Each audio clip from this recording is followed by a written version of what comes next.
Perkenalkan, saya Oktaviani dari kelas 7E akan menceritakan legenda Malin Kundang. Di Padang, Sumatera Barat, tepatnya di perkampungan Pantai Air Manis, ada seorang wanita bernama Mande Rubaya. Suami Mande bekerja sebagai nelayan. Bertahun-tahun pernikahan mereka dikaruniai oleh seorang anak bernama Malin. Saat Malin berumur 10 tahun, ia sering diajak oleh ayahnya ke pantai untuk mencari ikan. Ayahnya berharap agar besar nanti Malin bisa menjadi pemuda tangguh dan menjadi nelayan sejati. Walaupun masih anak-anak, Malin Kundang sangat cerdas dan pandai bergaul. Karena itu, ia disukai oleh teman-temannya. Pada suatu hari, ayah Malin izin kepada ibu untuk melaut.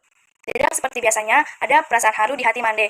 Kepergian suaminya kali ini dirasa sangat berat. Tak tahu kenapa ia punya perasaan seperti ini.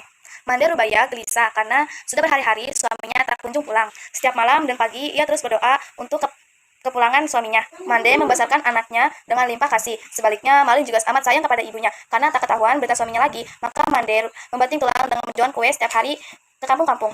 Tak terasa, hari berganti, tahun berlalu. Sekarang, Malin sudah tumbuh menjadi remaja. Hasil didikan, ayahnya masih membekas dan mengakar di dalam dirinya. Ia sudah sering ikut mengarungi laut bersama nelayan lainnya. Ia seorang pemuda yang cerdas dan tangguh. Tetapi, ia tidak puas dengan keadaannya. Seringkali, ia duduk di tepi pantai sambil merenung untuk merantau ke kampung lain untuk mengubah nasibnya. Dengan berat hati, akhirnya ia berkata kepada ibunya untuk pergi merantau mengadu nasib mencari rezeki. Meski dengan berat hati, Mande mengizinkan kali nasi berbungkus daun pisang sebanyak 7 bungkus. Setelah sekian lama dalam perjalanan, Malin sampai di pelabuhan besar yang ramai dengan pedagang dan kapal-kapal yang berlayar besar.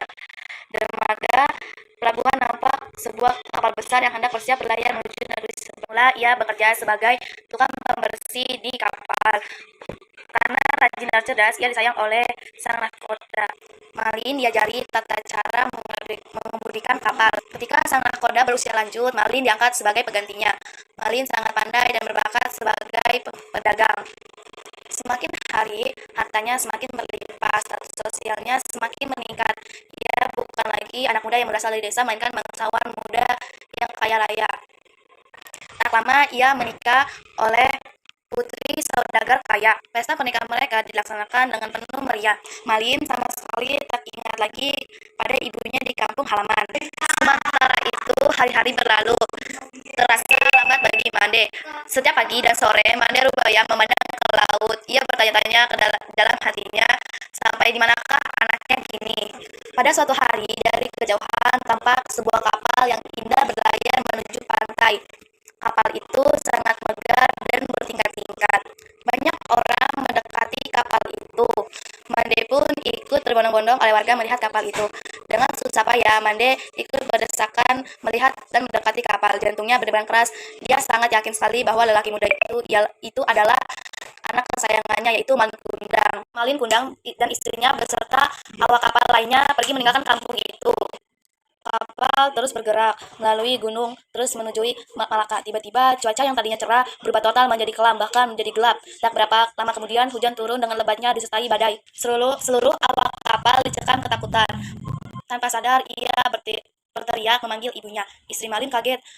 Ombak setinggi bukit menghempas dan menerjang lambung kapal Malin Kundang. Kapal jadi terguncang hebat. Tubuh istri Malin terlempar ke laut yang sedang mengganas. Malin hanya bisa memandangi tubuh istrinya yang terjatuh ke laut. Jangankan menolong istrinya, menyelamatkan diri sendiri saja ia tak mampu. Satu persatu awak kapal terlempar ke dalam laut. Gelombang laut semakin mengganas diiringi badai yang guntur membahana. Malin Kundang terhempas dan kandas. Malin Kundang tewas ketika matahari pagi memancarkan sinyalnya.